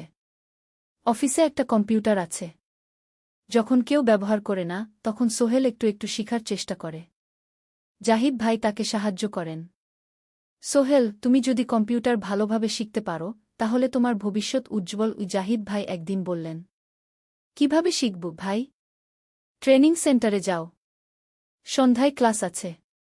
মাসে ২,০০০ টাকা লাগবে গে। সোহেল ভাবল, ২,০০০ টাকা অনেক, কিন্তু এটা বিনিয়োগ, ভবিষ্যতের জন্য। সে একটা ট্রেনিং সেন্টারে ভর্তি হল। সপ্তাহে ৩ দিন, সন্ধ্যা ৭:৩০ থেকে রাত ৯টা পর্যন্ত ক্লাস। কম্পিউটারের basic, MS Word, Excel, PowerPoint, internet ব্যবহার। একদিন অফিস থেকে ফেরার সময় সোহেল একটা দোকানে চা খেতে গেল। দোকানের পাশেই একটা ছোট্ট মুদি দোকান। সেখানে একটা মেয়ে বসে আছে। বয়স হবে ২০-এর কাছাকাছি। সাদাসিধে চেহারা, সাদা শাড়ি পরা, কিন্তু চোখে এক ধরনের দৃঢ়তা। ভাইজা, এক প্যাকেট বিস্কুট দেন কি? সোহেল বলল। মেয়েটা বিস্কুট দিল। ২০ টাকা। সোহেল টাকা দিয়ে যাচ্ছিল, হঠাৎ মেয়েটা বলল, আপনি নতুন এসেছেন এই এলাকায়, তাই না? হ্যাঁ। ৩ মাস হল। কিভাবে বুঝলেন? আপনার চেহারা দেখেই বোঝা যায়। এখনও গ্রামের ছোঁয়া আছে। আর আপনি প্রতিদিন এই পথ দিয়ে যান। দেখেছি কি? মেয়েটা হাসল। সোহেলও হেসে ফেল। আপনি খুব পর্যবেক্ষক মনে হচ্ছে গি। জীবনে অনেক কিছু দেখেছি, তাই মানুষকে চিনতে শিখেছি গ। আপনার নাম? মিনা। এই দোকান আমার বাবার। উনি অসুস্থ, তাই আমি দেখছি গু। সেদিন থেকে সোহেল প্রায়ই সেই দোকানে যেতে শুরু করল। মিনার সাথে গল্প করত। ধীরে ধীরে তাদের মধ্যে একটা বন্ধুত্ব তৈরি হল। মিনাও তার জীবনের গল্প বলল। মিনার মা মারা গেছেন যখন সে মাত্র ৭ বছরের। বাবা আব্দুল হামিদ একা হাতে মিনাকে বড় করেছেন। মুদি দোকান দিয়ে সংসার চালান। মিনা কলেজে পড়ে, অনার্স সেকেন্ড ইয়ার। সকালে কলেজে যায়, দুপুরে ফিরে এসে দোকান সামলায়। বাবার হার্টের সমস্যা আছে, তাই ভারী কাজ করতে পারেন না। তোমার স্বপ্ন কি? একদিন সোহেল জিজ্ঞেস করল। গ্র্যাজুয়েশন শেষ করে একটা ভালো চাকরি করব। তারপর বাবাকে ভালো চিকিৎসা করাব। তুমি? আমিও চাকরি করে পরিবারকে ভালোভাবে দেখভাল করতে চাই। মা আর বোনকে নিয়ে শহরে আনব একদিন গু। দুজনেই নিজেদের স্বপ্নের কথা বলতে গিয়ে বুঝল তাদের স্বপ্ন অনেকটা একই রকম। পঞ্চম অধ্যায়, বিপদ। ৬ মাস কেটে গেল। সোহেল এখন আলী সাহেবের খুব প্রিয় কর্মচারী। সে শুধু চা বিস্কুট দেওয়ার কাজই করে না, এখন কম্পিউটারেও কিছু কাজ শিখেছে। ছোটখাটো টাইপিং, ডেটা এন্ট্রি, এসব করতে পারে। আলী সাহেব খুশি হয়ে তার বেতন বাড়িয়ে ৮,০০০ টাকা করে দিয়েছেন। একদিন রাতে সোহেল অফিস থেকে ফিরছিল। সেদিন একটু দেরি হয়ে গেছে। রাত প্রায় ৯টা। সাধারণত সোহেল সন্ধ্যা ৭:৩০টায় ফিরে। কিন্তু সেদিন অফিসে একটা জরুরি কাজ ছিল। বাস থেকে নেমে সোহেল বাড়ির দিকে হাঁটছিল। হঠাৎ একটা অন্ধকার গলিতে ৩জন লোক তাকে ঘিরে ধরল। তাদের চেহারা দেখেই বোঝা যাচ্ছিল ভালো উদ্দেশ্য নিয়ে আসেনি। টাকা দে, তাড়াতাড়ি, একজন বলল। তার হাতে একটা ছুরি। সোহেল ভয় পেয়ে গেল। ভাই, আমার কাছে খুব কম টাকা আছে গি। যা আছে দে, তাড়াতাড়ি করো। সোহেল কাঁপতে কাঁপতে তার পকেট থেকে ৫ টাকা বের করে দিল। এই টাকা দিয়ে সে বাজার করবে ভেবেছিল। কিন্তু ছিনতাইকারীরা সন্তুষ্ট হল না। শুধু ৫ টাকা? তোর ব্যাগে কি আছে? তারা সোহেলের ব্যাগ কেড়ে নিল। ব্যাগে ছিল তার মোবাইল, কম্পিউটার ট্রেনিং সেন্টারের সার্টিফিকেট আর কিছু গুরুত্বপূর্ণ কাগজপত্র। না ভাই, ব্যাগটা ফেরত দেন। ওতে আমার জরুরি জিনিস আছে। মোবাইল নিয়ে নেন, কিন্তু ব্যাগটা দেন গু। কিন্তু ওরা শুনল না। একজন সোহেলকে জোরে ধাক্কা দিল। সোহেল পড়ে গেল। মাথা রাস্তার কংক্রিটে ধাক্কা লেগে গেল। রক্ত বের হল। ৩জন দৌড়ে পালিয়ে গেল। কিছুক্ষণ সোহেল অজ্ঞান হয়ে পড়ে রইল। তারপর ধীরে ধীরে জ্ঞান ফিরল। মাথায় প্রচণ্ড ব্যথা। সে উঠে দাঁড়ানোর চেষ্টা করল, কিন্তু মাথা ঘুরছিল। কোনোমতে একটা দেয়াল ধরে দাঁড়াল। একজন পথচারী তাকে দেখে থামল। কি হয়েছে ভাই? ছিনতাই হয়েছে গি? এসো, আমি তোমাকে হাসপাতালে নিয়ে যাই। কিন্তু সোহেল রাজি হল না। না, ঠিক আছি, বাড়ি যেতে পারব। সে কোনোমতে করিম মামার বাড়িতে পৌঁছাল। দরজা খুলেই সালমা আপা চিৎকার করে উঠলেন। ও আল্লাহ! কি হয়েছে? করিম মামা দৌড়ে এলেন। সোহেলকে ভেতরে নিয়ে গেলেন। তার মাথায় জল ঢেলে রক্ত পরিষ্কার করলেন। ক্ষতটা বেশ গভীর। হাসপাতালে যেতে হবে কি? করিম মামা বললেন। তারা একটা অটোরিকশা নিয়ে নিকটস্থ হাসপাতালে গেলেন। ডাক্তার সোহেলের মাথায় ৩টা সেলাই দিলেন। বলল, ১ সপ্তাহ বিশ্রাম নিতে হবে। কোনো ভারী কাজ করা যাবে না। হাসপাতাল থেকে ফিরে সোহেল শুয়ে রইল। তার মনে হচ্ছিল সবকিছু শেষ হয়ে গেছে। মোবাইল চলে গেছে, গুরুত্বপূর্ণ কাগজপত্র চলে গেছে। এখন ১ সপ্তাহ অফিস করতে পারবে না। পরদিন সকালে করিম মামা আলী সাহেবকে ফোন করে সব জানালেন। আলী সাহেব বললেন, ঠিক আছে, সোহেল ভালো হয়ে এলে আসবে, চিন্তার কিছু নেই গি। মিনা যখন এই খবর শুনল, সে সন্ধ্যায় সোহেলকে দেখতে এলো করিম মামার বাড়িতে। সাথে এনেছিল কিছু ফল। কি হয়েছিল? মিনা চিন্তিত গলায় জিজ্ঞেস করল। সোহেল সব বলল। মিনা রেগে গেল। এই শহরে এখন অনেক অপরাধ বেড়ে গেছে। পুলিশ কিছু করে না। তুমি পুলিশে রিপোর্ট করেছ? না, লাভ নেই। তবুও করা উচিত। তোমার মোবাইলটা হয়তো খুঁজে পাওয়া যাবে গি। করিম মামা সোহেলকে নিয়ে পুলিশ স্টেশনে গেলেন। জেনারেল ডায়েরি করলেন। কিন্তু পুলিশ খুব একটা আশা দিল না। দেখি কিছু করা যায় কিনা গু। সোহেল বুঝল মোবাইল আর ফিরবে না। সেই ১ সপ্তাহ সোহেলের জীবনের সবচেয়ে কঠিন সময় ছিল। সে শুধু শারীরিকভাবেই ক্ষতিগ্রস্ত হয়নি, মানসিকভাবেও ভেঙে পড়েছিল। প্রতিরাতে দুঃস্বপ্ন দেখত। সেই ৩জন ছিনতাইকারীর মুখ ভুলতে পারছিল না। মিনা প্রায় প্রতিদিন আসত। তাকে সাহস দিত। তুমি হাল ছেড়ো না সোহেল। জীবনে এরকম খারাপ সময় আসে। কিন্তু এটা কাটিয়ে ওঠাই হলো আসল বীরত্ব। সোহেলের মা গ্রাম থেকে ফোন করতেন। করিম মামার মোবাইল থেকে। তুই ভালো আছিস তো? সোহেল মাকে সব সত্যি বলেনি। শুধু বলেছে, হ্যাঁ মা, ভালো আছি। একটু জ্বর হয়েছিল। এখন ভালো। ১ সপ্তাহ পর সোহেল আবার অফিসে গেল। আলী সাহেব তাকে দেখে খুশি হলেন। কেমন আছো? ভালো আছি স্যার। ঠিক আছে, তবে প্রথম কয়েকদিন হালকা কাজ করবে গু। সোহেল আবার কাজে মন দিল। কিন্তু একটা জিনিস তাকে খুব কষ্ট দিচ্ছিল, তার মোবাইল নেই। মায়ের সাথে কথা বলতে পারছে না নিয়মিত। করিম মামার মোবাইল চাইতে সংকোচ লাগে। একদিন জাহিদ ভাই তাকে ডাকলেন। সোহেল, আমার একটা পুরনো মোবাইল আছে, তুমি ব্যবহার করো? না ভাই, আমি নাও, আমার কাজে লাগছে না, তুমি রাখো গু। সোহেল কৃতজ্ঞতায় প্রায় কেঁদে ফেল। ধন্যবাদ ভাই মোবাইল পেয়ে সোহেল প্রথমেই মাকে ফোন করল। মা খুব খুশি হলেন। এতদিন ফোন করিসনি কেন? মা, মোবাইলটা নষ্ট হয়ে গিয়েছিল। নতুন নিয়েছি মায়ের গলায় স্বস্তি ফুটে উঠল। ষষ্ঠ অধ্যায়, নতুন সুযোগ। আরও 3 মাস কেটে গেল। সোহেল পুরোপুরি সুস্থ হয়ে গেছে। তার জীবন আবার স্বাভাবিক হয়ে এসেছে। সে এখন কম্পিউটার ট্রেনিং শেষ করেছে। সার্টিফিকেট পেয়েছে। কিন্তু একটা ঘটনা তার জীবনে বড় পরিবর্তন নিয়ে এল। একদিন সকালে আলী সাহেব তাকে ডাকলেন। সোহেল, বসো। সোহেল বসল। মনে একটু ভয় লাগছিল।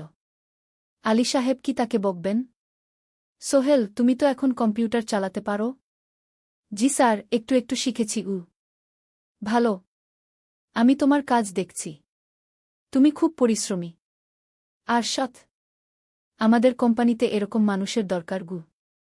সোহেল কিছু বুঝতে পারছিল না। আমি তোমাকে একটা সুযোগ দিতে চাই। আমাদের কোম্পানি একটা ট্রেনিং প্রোগ্রাম চালু করছে নতুন কর্মচারীদের জন্য। 6 মাসের কোর্স।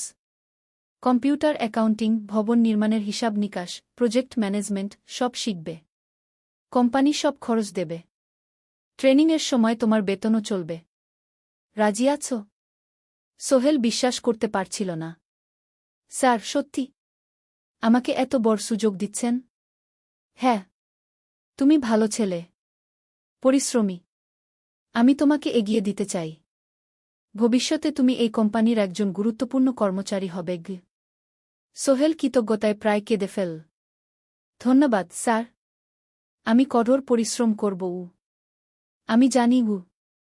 সেদিন সন্ধ্যায় সোহেল মিনার দোকানে গেল। মিনাকে খবরটা দিল।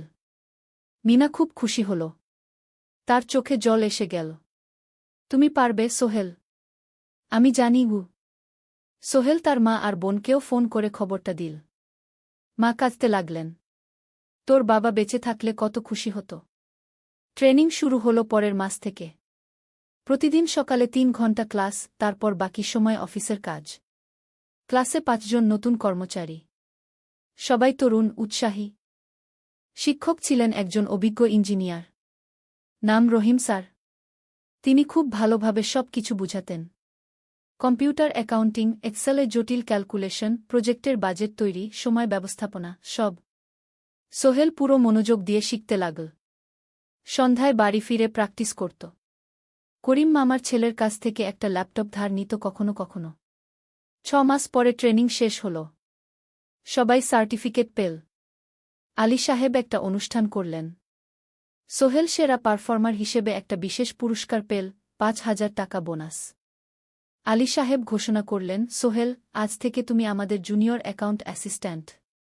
তোমার বেতন 15,000 টাকা। সোহেল অবাক হয়ে গেল। 8,000 থেকে 15,000, প্রায় দ্বিগুণ। সেদিন রাতে সোহেল ঘুমাতেই পারল না। খুশিতে, উত্তেজনায় তার চোখে ঘুম নেই। সে ভাবল তার জীবন কিভাবে বদলে যাচ্ছে। 2 বছর আগে যে রিকশা চালাত, আজ সে একটা নামকরা কোম্পানির অ্যাকাউন্ট অ্যাসিস্ট্যান্ট। 7ম অধ্যায়, প্রেম ও প্রস্তাব। 1.5 বছর হয়ে গেল সোহেলের চট্টগ্রাম আসার। সে এখন একজন সফল যুবক। তার মা গ্রামে খুব খুশি। প্রতি মাসে সোহেল 10,000 টাকা পাঠায়। ছোট বোন ঋতু এখন কলেজে ভর্তি হয়েছে সোহেলের পাঠানো টাকায়। মায়ের চিকিৎসাও ভালোভাবে হচ্ছে। মিনার সাথে সোহেলের সম্পর্ক এখন আর শুধু বন্ধুত্ব নয়। দুজন দুজনকে ভালোবাসে। কিন্তু কেউ কাউকে সরাসরি বলার সাহস পায়নি। প্রতিদিন দেখা হয়, গল্প হয়, কিন্তু সেই একটা কথা বলা হয়ে ওঠে না। একদিন শুক্রবার ছুটির দিন। সোহেল মিনাকে বলল, আজ কি একটু ঘুরতে যাবে? কোথায়? পতেঙ্গা বিচ। তুমি কি কখনো গেছ? না। কিন্তু আমার দোকান। শুক্রবার। তোমার বাবা সামলাবে। মিনা রাজি হয়ে গেল। দুপুরে দুজনে বাস নিয়ে পতেঙ্গা গেল। সমুদ্র দেখে মিনা অবাক হয়ে গেল। কি সুন্দর। দুজনে বালিতে বসল। ঢেউয়ের শব্দ শুনতে শুনতে গল্প করছিল। হঠাৎ সোহেল বলল, মিনা, তোমার সাথে কিছু বলার ছিল। বলো। সোহেল একটা লম্বা শ্বাস নিল। তুমি জানো, আমি তোমাকে ভালোবাসি। মিনা হাসল। তার চোখ ভিজে গেল। জানি। আমিও তোমাকে ভালোবাসি সোহেল গু। সোহেল অবাক হয়ে গেল। সত্যি? হ্যাঁ। অনেকদিন ধরেই জানি। তুমি আমার জীবনে এসে সব কিছু বদলে দিয়েছ। তোমার সাথে থাকলে আমার মনে হয় আমি যে কোনো কিছু করতে পারব গু। দুজনে কিছুক্ষণ চুপ করে বসে রইল। সমুদ্রের ঢেউ এসে পায়ে লাগছিল। সূর্য পশ্চিমে ঢলে পড়ছে। আকাশ লালকুমলা হয়ে গেছে। কিন্তু আমার বাবার সাথে কথা বলতে হবে কি মিনা বলল। আমি তৈরি। যখন বলবে তখন বলবো। পরের সপ্তাহে সোহেল মিনার বাবার সাথে কথা বলল। আব্দুল হামিদ সাহেব প্রথমে একটু দ্বিধা করলেন। তুমি কোনো পরিবারের ছেলে? তোমার বাবা কি করতেন? সোহেল সব সত্যি বলল।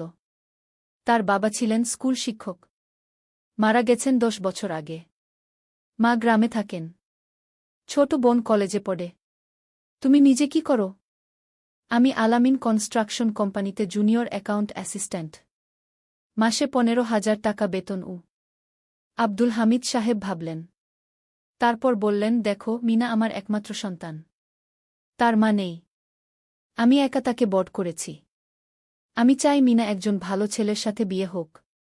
তুমি দেখতে ভালো ছেলে মনে হচ্ছে। কিন্তু আমাকে তোমার মায়ের সাথে দেখা করতে হবে। তোমার পরিবারকে জানতে হবে গি। জি আঙ্কেল। আমি ব্যবস্থা করছি। সোহেল খুশিতে আটখানা। সে সেদিন রাতেই তার মাকে ফোন করল। মাকে সব বলল। মা প্রথমে অবাক হলেন। তারপর খুশি হলেন। মিনা মেয়েটা কেমন? খুব ভালো মা। তুমি দেখলে পছন্দ করবে গি। ঠিক আছে। আমি আর ঋতু আসছি চট্টগ্রাম। 2 সপ্তাহ পর সোহেলের মা আর বোন চট্টগ্রাম এলো। সোহেল তাদের নিয়ে মিনার বাড়িতে গেল। 2 পরিবার একসাথে বসল। মিনার বাবা সোহেলের মাকে দেখে খুশি হলেন। সোহেলের মা সহজ সরল ভদ্রমহিলা। আপনার ছেলে খুব ভালো। মিনা তাকে পছন্দ করে। আমিও রাজি গো আব্দুল হামিদ সাহেব বললেন। আমার সোহেল সৎ ছেলে। মিনাকে খুব ভালোবাসে। আমি জানি ও মিনাকে সুখে রাখবে কি সোহেলের মা বললেন। বিয়ের তারিখ ঠিক হল। 3 মাস পর। এই 3 মাসে সোহেল যথেষ্ট টাকা জমাবে। বিয়ে হবে সাদামাটা কিন্তু সুন্দর। 8ম অধ্যায় নতুন পথ। 3 মাস কেটে গেল দ্রুত। সোহেল প্রতিদিন কঠোর পরিশ্রম করছিল। অফিসে তার কাজের প্রশংসা হচ্ছে। আলী সাহেব তাকে এখন ছোটখাটো প্রজেক্টের হিসাব দেখতে দিচ্ছেন। সোহেল তার সঞ্চিত টাকা দিয়ে বিয়ের আয়োজন করল। বিয়ে হল মিনার বাড়ির কাছের একটা কমিউনিটি সেন্টারে। খুব বেশি লোক আসেনি। 2 পরিবারের আত্মীয় স্বজন আর অফিসের কয়েকজন সহকর্মী। কিন্তু অনুষ্ঠান ছিল খুব সুন্দর। সোহেল যখন মিনাকে বিয়ের পোশাকে দেখল তার মনে হল পৃথিবীর সবচেয়ে সুন্দর মেয়ে সে। লাল শাড়ি পরা, মুখে হালকা মেকআপ, কিন্তু তার স্বাভাবিক সৌন্দর্য ছিল আসল। বিয়ের পর সোহেল একটা ছোট্ট ফ্ল্যাট ভাড়া নিল। 2 রুমের ফ্ল্যাট, মাসে ভাড়া 5,000 টাকা। মিনা এখনও তার পড়াশোনা চালিয়ে যাচ্ছে। আরও 1 বছর বাকি গ্র্যাজুয়েশন শেষ হতে। সোহেলের মা আর বোন গ্রামে ফিরে গেল। মা বলে গেলেন, সোহেল মিনাকে ভালো রাখিস। মেয়েরা অনেক ত্যাগ করে সংসার করতে গু। জানি মা গু। নতুন জীবন শুরু হল। সোহেল সকালে অফিসে যায়, সন্ধ্যায় ফেরে। মিনা সকালে কলেজে যায়, দুপুরে ফিরে রান্না করে, ঘর গোছায়। সন্ধ্যায় দুজনে একসাথে বসে পড়াশোনা করে, গল্প করে, টিভি দেখে। জীবন সুন্দর ছিল। কিন্তু চ্যালেঞ্জও ছিল। মাসিক খরচ, ভাড়া 5,000, বাজার 3,000, বিদ্যুৎ গ্যাস 1,000, মায়ের জন্য 5,000, মিনার কলেজের খরচ 1,000-2,000। মোট প্রায় 14,000 টাকা। বাঁচত মাত্র 1,000 খানেক। কিন্তু সোহেল হাল ছাড়ল না। সে সন্ধ্যায় একটা কম্পিউটার ট্রেনিং সেন্টারে পার্ট টাইম পড়ানো শুরু করল। সপ্তাহে 3 দিন 2 ঘন্টা করে। এতে মাসে আরও 3,000 টাকা আসতে লাগল। মিনাও বসে থাকল না। সে বাড়িতে বসে কয়েকজন স্কুলের ছাত্রছাত্রীকে টিউশন পড়াতে শুরু করল। মাসে 2,000 টাকা আয়। এভাবে কেটে গেল 6 মাস। দুজন মিলে পরিবার চালাচ্ছে, স্বপ্ন দেখছে। একদিন সোহেল বলল, মিনা, আমি একটা নতুন স্বপ্ন দেখছি গু। কি? আমি নিজে একটা ছোট্ট কনস্ট্রাকশন কোম্পানি খুলতে চাই। ছোট ছোট প্রজেক্ট নেব। বাড়ি মেরামত, ছোট বিল্ডিং বানানো, এসব তোমার কি যথেষ্ট অভিজ্ঞতা আছে? আছে। আমি 2 বছর ধরে এই কাজের সাথে জড়িত। অনেক কিছু শিখেছি। আর আলী সাহেবও আমাকে সাহায্য করবেন কিন্তু টাকা কোথায়? কোম্পানি খুলতে তো অনেক টাকা লাগবে আমি জমাচ্ছি। আরও 1 বছর কাজ করব। তারপর চেষ্টা করব মিনা তাকে সমর্থন দিল। তুমি পারবে। তোমার মধ্যে সেই শক্তি আছে নবম অধ্যায়, চ্যালেঞ্জের সময়। কিন্তু ভাগ্য সবসময় অনুকূলে থাকে না। সোহেল যখন স্বপ্ন দেখছিল নিজের কোম্পানি খোলার, তখনই একটা বড় সমস্যা এলো। আলী সাহেবের কোম্পানি একটা বড় প্রজেক্ট পেয়েছিল, একটা 10তলা বিল্ডিং বানানোর কাজ। কিন্তু প্রজেক্টের প্রধান ইনভেস্টর হঠাৎ পালিয়ে গেল। তিনি কোম্পানির কাছ থেকে প্রায় 50 লাখ টাকা নিয়ে গেছেন, কিন্তু কাজ শেষ হয়নি। কোম্পানি বড় ক্ষতির মুখে পড়ল। আলী সাহেব অনেক কর্মচারীকে ছাঁটাই করতে বাধ্য হলেন। প্রায় 10 জনকে চাকরি থেকে বাদ দিলেন। বাকিদের বেতন কমাতে হল। সোহেলকে আলী সাহেব ডেকে বললেন, সোহেল, আমি তোমাকে রাখতে চাই। তুমি বিশ্বস্ত কর্মচারী। কিন্তু তোমার বেতন কমাতে হবে।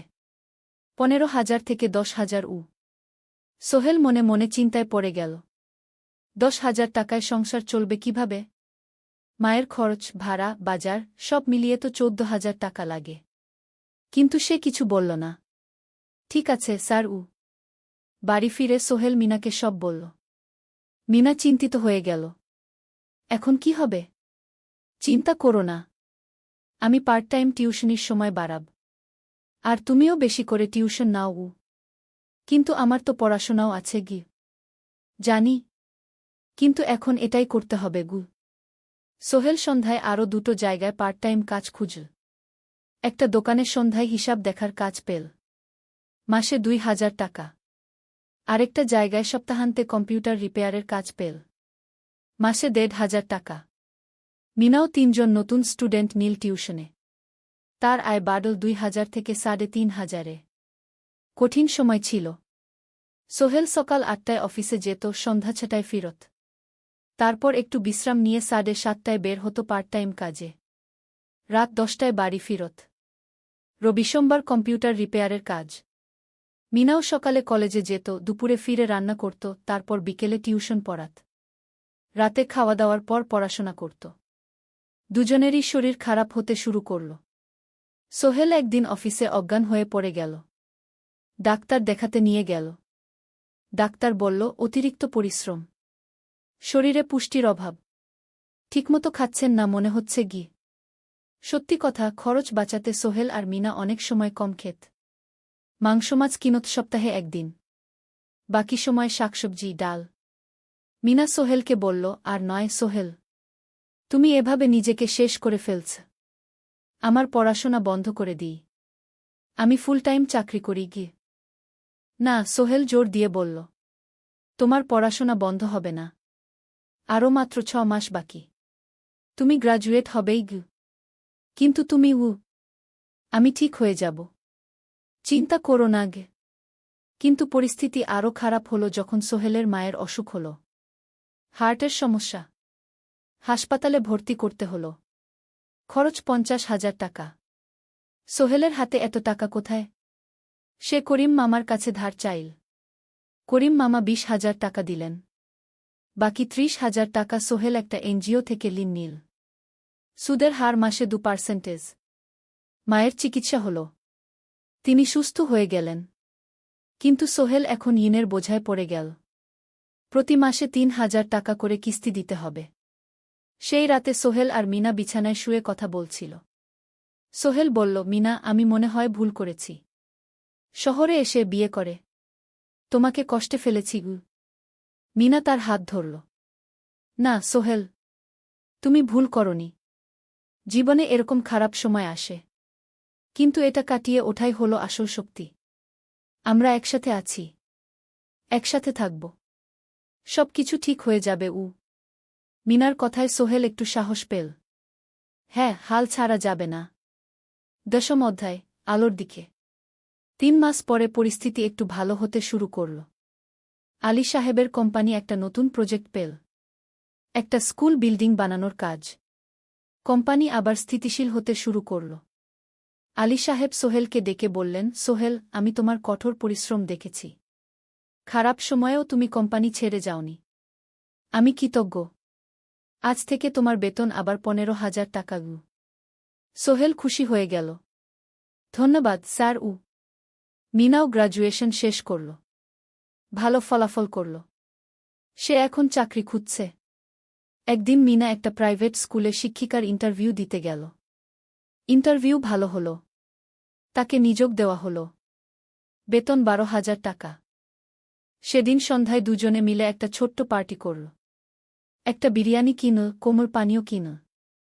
দুজনে মিলে খেল। আমরা পেরেছি, সোহেল মিনা বলল। হ্যাঁ, আমরা পেরেছি গু। এখন দুজনের মিলিয়ে আয় 27,000 টাকা। খরচ চালানোর পর প্রায় 10,000 টাকা বাঁচে। সোহেল এই টাকা দিয়ে লোন শোধ করতে শুরু করল। পার্ট টাইম কাজগুলো ছেড়ে দিল। শরীরের যত্ন নেওয়া শুরু করল। আরও 6 মাস পরে সোহেলের কাছে একটা বড় সুযোগ এল। আলী সাহেব একদিন তাকে ডাকলেন। সোহেল, তুমি কি নিজের ব্যবসা করতে চাও? স্যার, আমি তোমাকে একটা ছোট্ট প্রজেক্ট দিতে চাই। একটা 3 তলা বিল্ডিংয়ের কনস্ট্রাকশন। তুমি ম্যানেজ করবে। আমি শুধু সুপারভাইজ করব। লাভের 50% তোমার গু।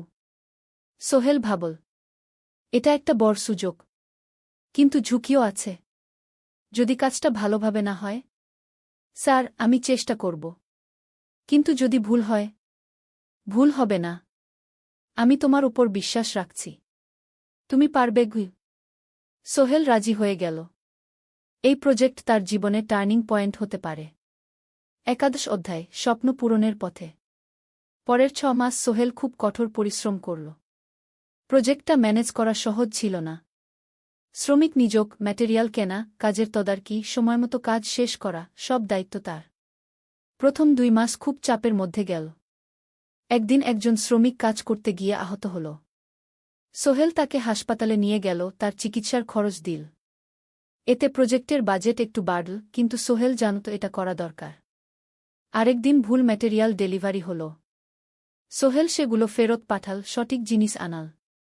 এতে 3 দিন দেরি হল, কিন্তু কাজের মান ঠিক রইল। মিনা তাকে সবসময় সাপোর্ট করছিল। সে এখন চাকরিতে স্থিতিশীল। স্কুলের বাচ্চারা তাকে পছন্দ করে। প্রিন্সিপাল তার কাজে খুশি। প্রজেক্ট শেষ হল 6 মাসে। সময়মতো, বাজেটের মধ্যে। বিল্ডিংয়ের মালিক খুব খুশি হলেন। তিনি আলী সাহেবকে ধন্যবাদ দিলেন। আলী সাহেব বললেন, ধন্যবাদ আমাকে না, এই ছেলেকে দিন। সোহেল পুরো প্রজেক্ট ম্যানেজ করেছে গু। প্রজেক্ট থেকে মোট লাভ হল 3 লাখ টাকা। সোহেল পেল 1.5 লাখ টাকা। তার জীবনে এত টাকা এই প্রথম। সে করিম মামার ঋণ শোধ করল। এনজিওর বাকি ঋণ শোধ করল। তারপর তার মাকে 50,000 টাকা পাঠাল। মা দিয়ে গ্রামের বাড়িটা একটু মেরামত করাল, বোন ঋতুর জন্য একটা ল্যাপটপ কিনল। বাকি টাকা দিয়ে সোহেল একটা ব্যাংক অ্যাকাউন্টে জমা রাখল। ভবিষ্যতের জন্য। আলী সাহেব সোহেলকে আরও 2টো প্রজেক্ট দিলেন। এবার একটু বড়। সোহেল আত্মবিশ্বাসের সাথে সেগুলোও শেষ করল। 2 বছর পরে সোহেল সিদ্ধান্ত নিল, এবার নিজের কোম্পানি খোলার সময় এসেছে। 10 অধ্যায়, নতুন শুরু। সোহেল তার সব জমানো টাকা দিয়ে একটা ছোট্ট অফিস ভাড়া নিল। 2 রুমের অফিস। একটা রুমে কাজের জায়গা, আরেকটায় ছোট্ট মিটিং রুম। অফিসের সামনে একটা বোর্ড লাগাল, Sohel construction and development. Meena তাকে সাহায্য করছিল। সে অফিসের অ্যাকাউন্টস দেখত সন্ধ্যায় স্কুল থেকে ফিরে। দুজন মিলে একটা টিম। প্রথমে ছোট ছোট কাজ নিল। বাড়ি মেরামত, দোকান সংস্কার, ছোট বিল্ডিং কনস্ট্রাকশন। কাজের মান ভালো রাখার চেষ্টা করল। সময়মতো শেষ করল। দাম ন্যায্য রাখল। ধীরে ধীরে সোহেলের সুনাম ছড়িয়ে পড়ল। মানুষ তাকে বিশ্বাস করত। তার কাছে নতুন নতুন কাজ আসতে লাগল। প্রথম বছর খুব কষ্ট হল। কখনো লাভ হতো, কখনো লস। কিন্তু সোহেল থেমে থাকল না। সে শিখতে লাগল ব্যবসা কিভাবে চালাতে হয়। দ্বিতীয় বছরে পরিস্থিতি ভালো হল। সোহেল এখন 3 জন স্থায়ী কর্মচারী নিযোগ দিল। একজন ইঞ্জিনিয়ার, একজন সুপারভাইজার, একজন অফিস সহায়ক। তৃতীয় বছরে একটা বড় প্রজেক্ট পেল। একটা স্কুল বিল্ডিং বানানোর কাজ। 5 তলা বিল্ডিং। সোহেল পুরো মনোযোগ দিয়ে কাজটা করল। শ্রমিকদের ভালো বেতন দিল, ভালো ম্যাটেরিয়াল ব্যবহার করল, সময়মতো কাজ শেষ করল। স্কুল কর্তৃপক্ষ খুব খুশি হল। তারা সোহেলের কাজের প্রশংসা করল। এই প্রজেক্ট থেকে সোহেল প্রায় 5 লাখ টাকা লাভ করল। এই টাকা দিয়ে সে আরও ভালো একটা অফিস নিল, আরও কর্মচারী নিযোগ দিল। এখন তার কোম্পানিতে 10 জন স্থায়ী কর্মচারী। প্রজেক্ট অনুযায়ী আরও শ্রমিক নিযোগ দেওয়া হয়।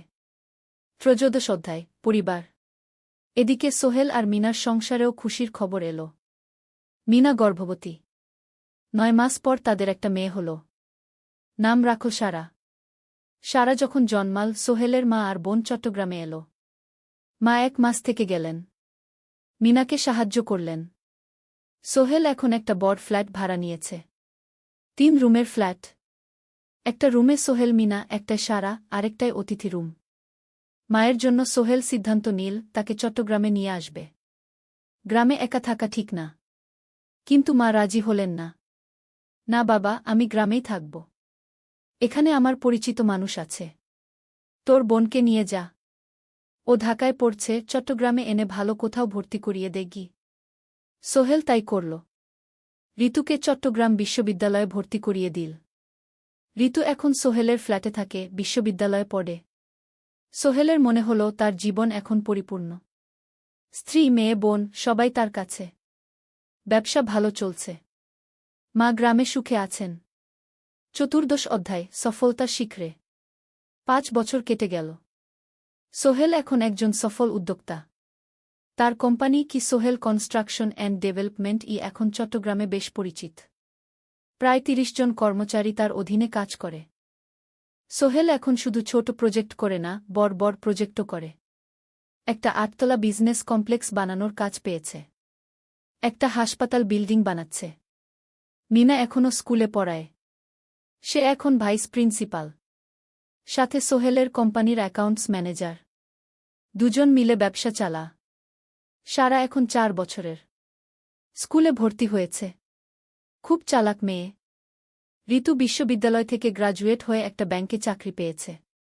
একদিন আলী সাহেব